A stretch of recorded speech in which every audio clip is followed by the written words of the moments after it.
Okay, welcome to another Let's Draw. The character I'm doing this week is Vicky Frankenstein.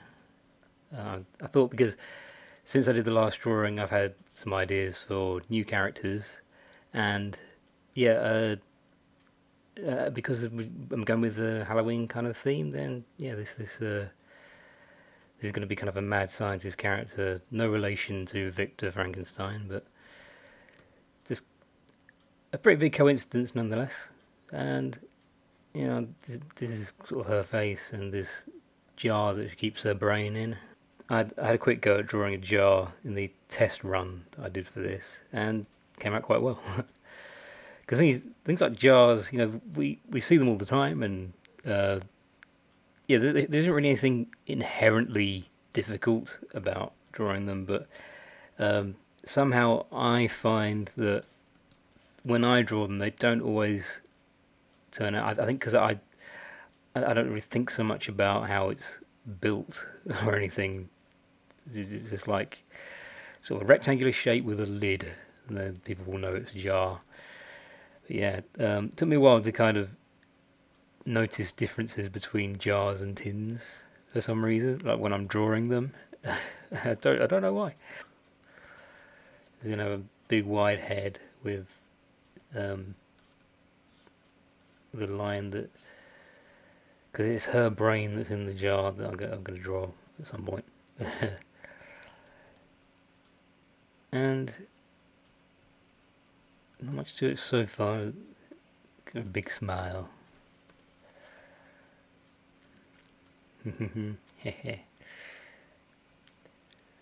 Yeah, so she's pretty crazy. And yeah, I don't really know exactly where this came from. It's just like I was thinking of other characters I could do that fit the Halloween theme. Um, and for some reason, Mad Scientist seemed like the next step after the werewolf character I did. So she's looking into the jar. Now then, I'm just going to do a basic brain shape, maybe work on that a bit later. Maybe do a bit of that, the wrinkles in it. That kind of works. See, I'm going to have to look up some reference. How do you draw a brain? Find that out. This is something that I don't often do. Like I put the far away eye. I made that slightly bigger than the one that's kind of closer. And I've just noticed other cartoonists do that when they're drawing kind of wacky characters. So yeah, just seemed fitting for this one. Okay, I'm quite pleased with how this looks so far because I literally had I just had this idea the other day and no idea how it's going to turn out again. I don't always know if it's I can't always get that image that I have in my head because with this idea I mostly just thought, okay, so maybe the character is this type of character. She likes to do experiments that involve cutting her head open. Seems like a very Halloween kind of area to go to. That arm's a bit far away now because again, I tend to forget what kind of logic we're going with. Because I don't know, one arm is going to be like there, I suppose. She's kind of leaning forward. It's not so bad. This is going to be like where her shirt is. So she's wearing like a collared shirt. So there's put a little collar for just a small one for the inside. So that's her first layer of clothing. See, she's really stretching that arm out. Just going to try and fake it. You've got to fake it till you make it. Yeah, maybe it would make more sense if that hand wasn't actually there. So at the moment she's just reaching up around the other side. Um, okay, and I'm learning to try and actually make, because I want to make sure both these arms look virtually alike, because it does help if they match up. And yeah, I'm trying to kind of make the best of this space here, because there is quite a bit of space. So if I were to move it too far down there, it wouldn't quite have the same effect, because with cartoons you can get away with stuff like that. It's all about knowing what you have control over, that sort of thing. Okay, so she's wearing this type of shirt, and that's going to, as I say, be the first layer. So let's see how have like a curve there, and just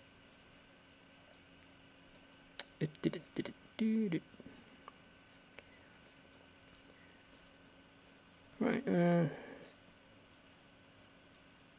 I have thoughts of a number of other characters to join the Scream team.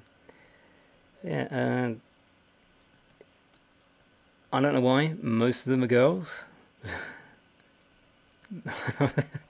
It might be subconsciously ripping off Monster High or something.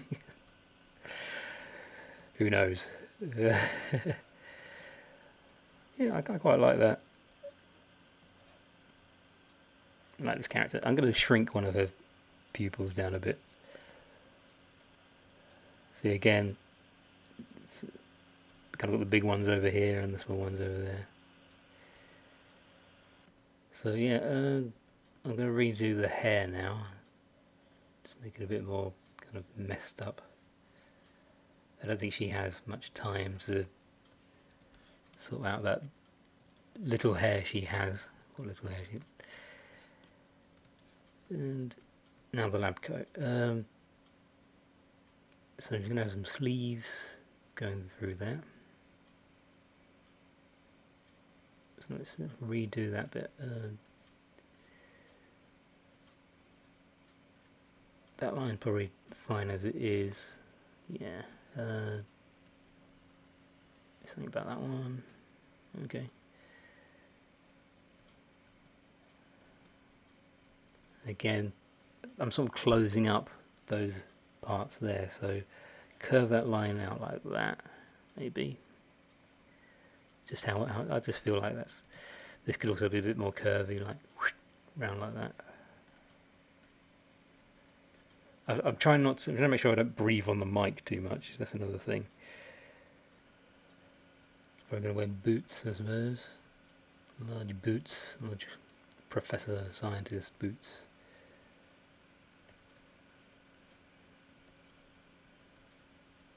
Okay.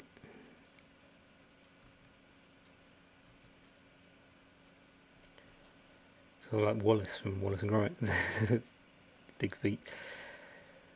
Because I remember when I was younger, I'd tried drawing pictures of Wallace and Gromit, and the thing that I never really kind of worked out was, what do Wallace's shoes look like? I think because when those first 3 short films came out, the whole time he's on screen, you don't really see his entire body that much. It's especially just from the waist up. It's like what I was talking about with the Thunderbirds puppets.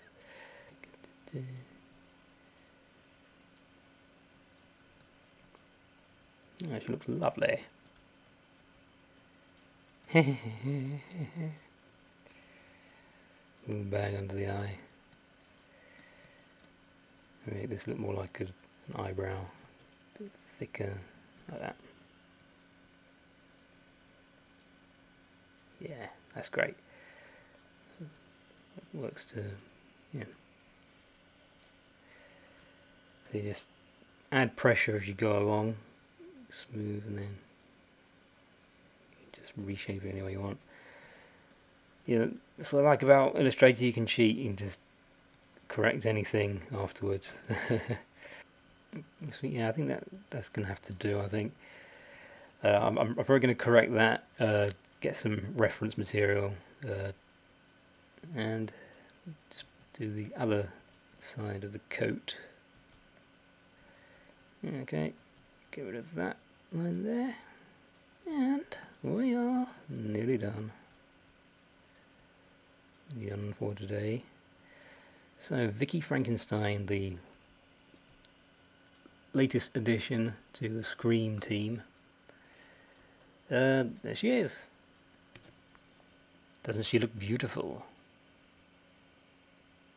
She's got a nice brain.